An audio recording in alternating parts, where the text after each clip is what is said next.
सबसे पहिले देव आदिदेव महादेव के चरणों में प्रणाम करतानी। माँ जगदम्बा के चरणों में प्रणाम करतानी। धरती माँ के चरणों में प्रणाम करतानी। समस्त देवी देवताओं के चरणों में प्रणाम करतानी। हरेंद्र भैया नीलम दीदी के चरणों में प्रणाम करतानी। जितना भाई बहन मेरे भजन को सुन रहे हैं सभी के चरणों में प्रणाम करतानी। मेरा प्रणाम अपने चरणों में स्वीकार करें।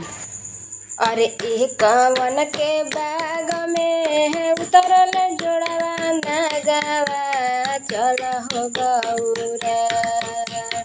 एक कवन के बाग में उतरल जोड़वा नगवा चल हो गौरा। फूलवा लोड़े फूलवरिया चल हो गौरा। फूलवा लोड़े फूलवरिया चल हो गौरा। अरे बनपति के बागवा में उतरल जोड़ा नगवा चल हो गौरा। अब फूलवा तलोड़े चल हो गौरा। अब फूलवा तलोड़े चल हो गौरा। अरे सब कर बलमुआ आवे मारसल मारुतिया गौरा के आवे ना।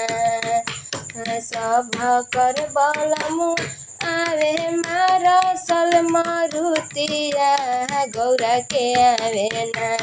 अब बासा भैलावा गौरा के आवे ना। अब बासा भैलावा गौरा के आवे ना। सब कर साजनवा खाले पूड़ी से मिठाइया गौरा के खालन ना। सब कर साजनवा खालन पूड़ी से मिठाइया गौरा के खालन ना। सुन भंगिया के गोलावा गौरा के खालन ना। सुन भंगिया के गोलावा गौरा के खालन ना। रे सब कर बलमुआ पहिने सुटावा से बुटावा भोला जी घस से ना। सब कर बलमुआ पहिने सुटावा से बुटावा भोला जी घस से ना। अब भसम भभूतिया भोला जी घस से ना। अब भसम भभूतिया भोला जी घस से ना। सब कर साजनवा पहिरे इयारी से पियारी गौरा सजनवा ना। सब कर साजनवा पहिरे इयारी से पियारी गौरा सजनवा ना। आय हाय गौरा सजनवा ना। अब मिर्गा के छालावा गौरा सजनवा ना। अब मिर्गा के छालावा गौरा बलमुआ ना। सब कर बलमुआ रहे घरवा दुआरवा गौरा के बहसना।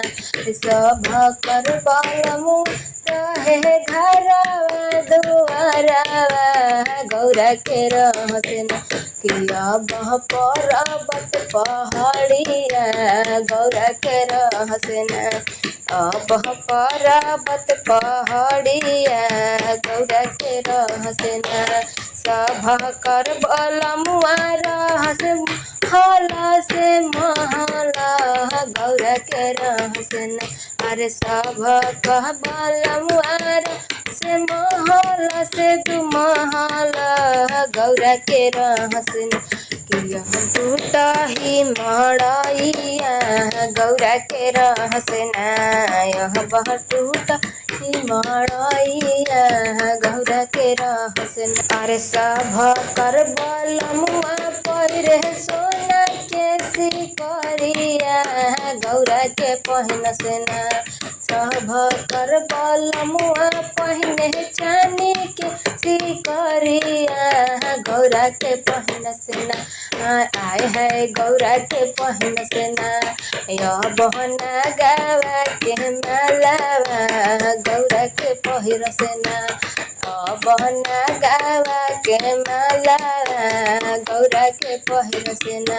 अरे सब कर बलमुआ लेवे रोड़िया के टिकावा गौरा के लिहिना। अरे गौरा के लिहिना बह चंदन के टिकावा गौरा के ले वसना। बह चंदन के टिकावा गौरा के ले वसना। अरे ई कवन के बैग में उतरल जोड़ा नगावा चल हो गौरा। आय हाय चल हो गौरा फूलवा लोड़े फूलवरिया चल हो गौरा फूलवा लोड़े फूलवरिया चल हो गौरा। पहिला में दाया मांगी दूसरा में चारा तीसरा में करीना हम सिरवा नवाई पड़ा नामा। तीसरा में करीना हम सिरवा झुकाई पड़ा नामा। तीसरा में करीना।